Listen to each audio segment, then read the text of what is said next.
El milagro a domicilio. New Parthenon, 17 de julio. Me voy a servir un mate. Siempre he sentido un ardiente deseo de asistir a algún milagro. Y para no verme defraudado, me he dirigido a los especialistas del ramo. He reunido durante mis viajes a 5 hombres que disfrutaban en sus países de la fama de poseer un poder especial en el arte de los prodigios, y los tengo aquí a mi disposición. Me cuesta considerables sumas. Ninguno de ellos consentía en expatriarse sino a cambio de una importante indemnización. Pero soy, supongo, el único en el mundo que posee 5 magos entre su personal de servicio. Uno solo podía faltar o no hallarse siempre dispuesto, mientras que de este modo estoy seguro de obtener el milagro a domicilio en el momento en que lo pida.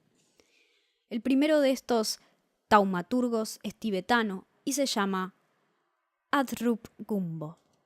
Dice ser lama amarillo y haber adquirido su poder mágico viviendo largos años en una gompa en las más desiertas montañas del Tíbet como discípulo del famoso Ralpa de Ladakh.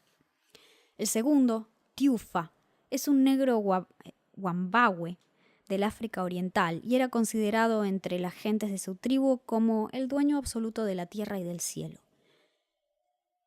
En Bengala puede encontrar al célebre Baba Bharat, un sannyasi convertido en uno de los más extraordinarios fakires de toda la India. El cuarto es Fan Wong, un chino taoísta, adepto y luego maestro de la escuela tántrica, es decir, de la más reputada magia del Oriente.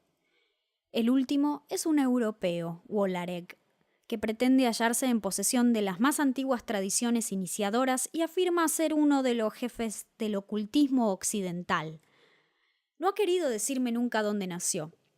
Habla con toda perfección 4 o 5 lenguas y escribe continuamente. Tiene casi 2 metros de estatura y una cara de viejo muchacho mogol. Lleva el cuello siempre envuelto en una bufanda porque sufre de forúnculos y antrax. Y habla, no obstante su estatura, con una voz un poco infantil, pero al mismo tiempo solemne.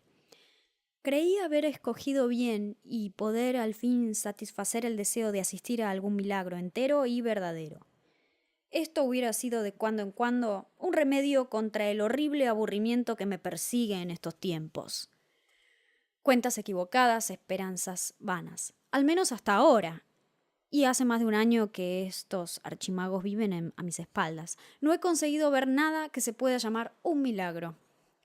Reconozco que no les ha faltado la buena voluntad. Todas las veces que le he dado la orden, a uno o a otro, para que me mostrasen su prodigio, han hecho todo lo posible por contentarme. Les he dejado en libertad para elegir el momento y el género de milagro. He concedido todas las prórrogas posibles. Las promesas eran para engolosinar. Tiufa se compromete a hacer caer la lluvia en un día sereno y hacer huir el temporal. Fan Wong tenía la seguridad de hacer aparecer cierto número de demonios que obedecieran a cualquier gesto mío. Adrup Gumbo decía que estaba dispuesto a resucitar un cadáver en presencia mía y hacerme hablar con un muerto designado por mí. Baba Bharat, especializado en la levitación, me aseguraba que un día u otro ascendería sin ninguna ayuda cielo arriba hasta desaparecer de la vista y luego descendería a mi llamada. Wolarek, finalmente, se declaraba capaz de romper y mover los objetos sin tocarlos, transformar la sustancia de las cosas, fabricar oro, evocar espectros parlantes y hacerme dueño del mundo de los fenómenos de lo oculto. Pero todas sus tentativas han sido inútiles. Ahora faltaban para el buen resultado del milagro algunas esencias o piedras necesarias que había de hacer venir del fondo de Asia o de África y que era preciso esperar algunos meses para que llegasen.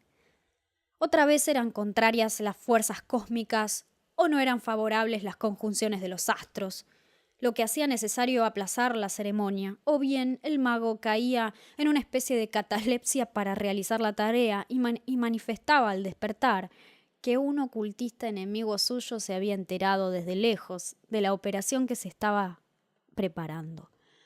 Wolareg declaró que no cabía hacer nada si no podía disponer, como oficina para los ritos, de una caverna subterránea revestida de basalto, orientada según instrucciones y provista de trípodes, de hierbas mágicas, de varias varitas esculpidas hechas con huesos de iniciados difuntos y de un sancta sanctorum. Hice construir esa gruta en la parte más extensa del parque, de acuerdo con los planos y deseos de Wolareg. Pero según decía, faltaba siempre algo esencial y que no podía encontrarse, y ha sido ese el que me ha costado más y el que me ha dado menos. Los otros intentaron algunas veces ofrecerme algún truco ingenioso como sustitutivo de los milagros en vano prometidos. Les dejaba hacer al principio para divertirme y luego para desenmascararlos. No quería despilfarrar de ese modo mis dólares. Me había provisto, para no parecer un imbécil, de obras de prestidigitación y de ensayos críticos sobre los mediums y faquires, y los había leído. Conmigo no era posible el engaño. Una vez murió uno de mis camareros, y Adrup Gumbo recibió el encargo de resucitarlo. Se encerró en la cámara del muerto por algunas horas, la llenó de humo y luego me mandó a llamar. A través de los vapores y de los aromas vi de pronto a mi pobre Ben, que encogía las piernas y alzaba a sacudidas la cabeza. Pero hice abrir las ventanas y me di cuenta de que el tibetano, sirviéndose de los hilos de la luz eléctrica, había recurrido no a la ciencia de los lamas, sino a la corriente puesta a su disposición por la ciencia europea. Y el supuesto resucitado tuvo que ser enterrado al día siguiente en el cementerio vecino. Baba Bharat quiso repetir ante mí el conocido prodigio de la simiente de mangostán, que sembrada y regada, después de una hora se transforma en una planta con frutos. Pero no me fue difícil, con la ayuda de una pala, demostrarle que conocía el misterio, es decir, que en el terreno había sido colocada con anterioridad sobre un redondel de corcho la plantita de mangostán, que el agua había levantado en el momento oportuno. Fan Wong hizo aparecer en una estancia medio vacía una forma verduzca que, según él, era uno de los más temibles demonios subterráneos, uno de aquellos espantosos Frangling. Mi lámpara de bolsillo me permitió reconocer bajo la capa verde a un negro empleado en la cocina que se había prestado a representar el papel del demonio ante la promesa de una botella de gin. En lo que se refiere a Tiufa, tuve que resignarme a contemplar su cuerpo fuliginoso y untoso, asaeteado por grandes alfileres, de cuyas heridas brotaban algunas gotas de sangre. Muy poca sangre por el dinero que cuesta su manutención. Es necesario ahora que piense en deshacerme de los 5 taumaturgos impotentes.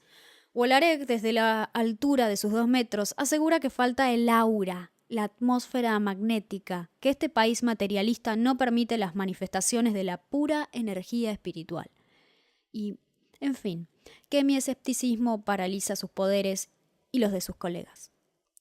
Hecho notable, los 5 magos se han hecho muy amigos y disfrutan cada día de un milagroso apetito.